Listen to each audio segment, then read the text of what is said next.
My name is actually Njanike, and I'm from Zimbabwe, a place where backwardness and culture inhibits its acceptance, a place where culture used to be a source of pride, a source of heritage, a source of a sense of belonging.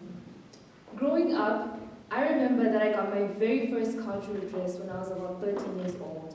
And it was only because it was mandatory for me to do so, as it was Africa Day. Before, I never thought about it. It wasn't even important to me.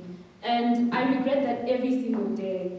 And I also remember that when I wanted to join a traditional dance club in my primary school and asked my father about it, he looked at me and he was kind of disappointed.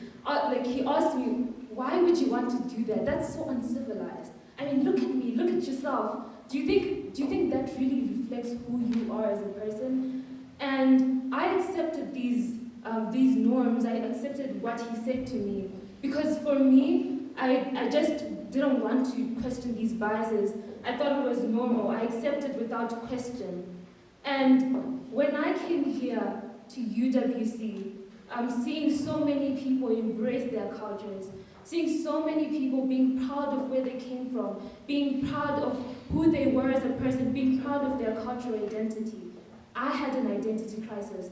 I asked myself, if I'm Zimbabwean, what do I truly have to show for it? I remember Mr. Bradshaw, a music teacher here, he performed a Shona Zimbabwean song, and someone beside me, my friend Aisha from Burundi, she looked at me and she was so happy because, Mr. Bradshaw mentioned the composer of the song. I felt so ashamed because surprisingly, I didn't know this person. And before that, I didn't care to know who this person was. And I just felt that I've been living this life for so long where West is best and white is always right. But was it really? What is my basis for that norm? What is my basis for that? And, as Africans, I do feel that this problem is something that hinders us from so much development that we have so much potential for. Because when you don't have a sense of self, you won't be willing to talk to the person beside you. There won't be a healthy dialogue with the person that you share culture with. And so when I would see some people who I shared cultures with, I would judge them. I would see them as nasty. I would see them as awful, as uncivilized. And if we as Africans live in societies where when we look at each other's cultures, when we look at what we are capable of, we look back and we say that this is not it, this is uncivilized, how will we be able to have healthy dialogues between each other? It won't work. The president of Rwanda once said, we as Africans should not wait to be called to the European decision-making tables in order to make our own decisions. And when I talk like this, when I'm telling you this, it seems absurd, but it happens every time. So many African leaders go outside, go out there to look for solutions, go out there for help. But that's good, that's really good. I actually acknowledge that, I'm sorry if you think, that's good. But it happens so often, like we don't look into what we are capable of. I am in Model United Nations, and sometimes when we're having conversations of how we can make Africa better, or how we can, increase the development that we have, the very first answers that I always hear are, well, we could apply for aid.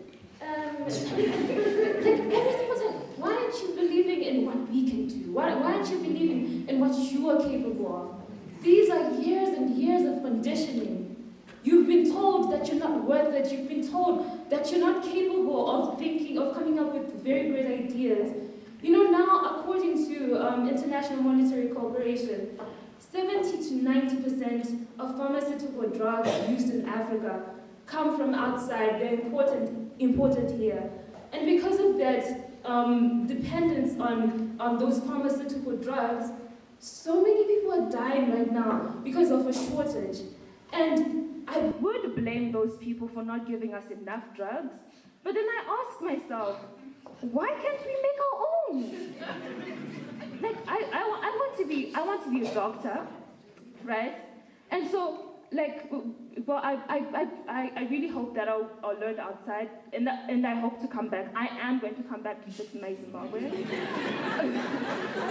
I'm gonna come back. I promise.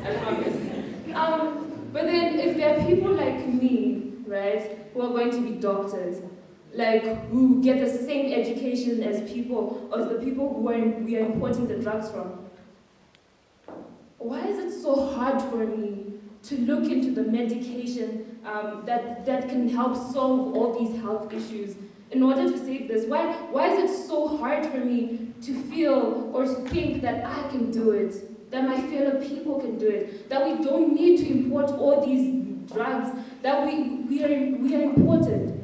I feel like it stems from that identity crisis, of feeling as if your culture is nothing. Because personally, I felt like that before I came to UWC. I'm so grateful that I came here. And now as I speak to you, I hope that this message makes you understand that as Africans or wherever you come from, your culture matters. Who you are matters. Having a sense of self matters if you want to be successful in life. Because, I think if you don't have a sense of self, the ability to go to another person and talk to them nicely, cohesively, is going to be really hard. So it's important to have that sense of self, that sense of cultural identity. And now, right now, I stand proudly wearing a cultural dress on one of the most important days of my life. And I am so proud that I've reached this stage of maturity. Yeah, I'm mature, guys. I've reached this stage of maturity. I realized that embracing my cultural identity is not just in the physical, the way I look, the fabric that I wear, but this fabric, the culture that I have, is a direct link to my roots. It's a link to my ancestors, to what they have done so that I am here. It's a link to all the resilience that my people have. It's a link to celebration. It's a link to so many things, so many good things.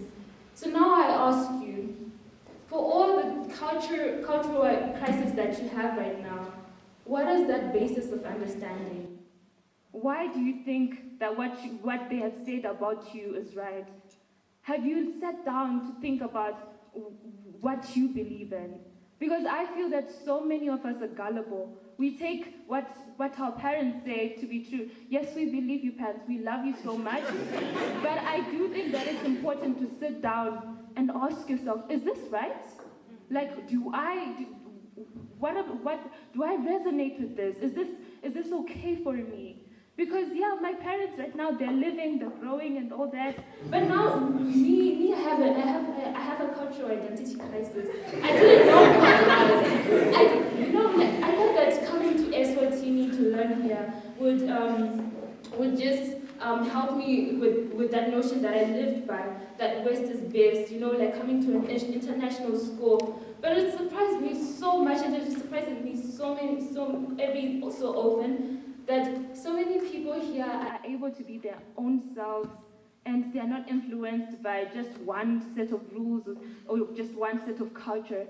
You guys are able to be yourselves despite where I come from and how things work there.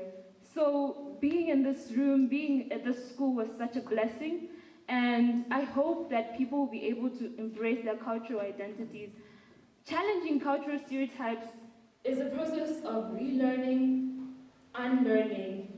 It's a process of realizing that your culture does not represent undevelopment, but it represents progressiveness.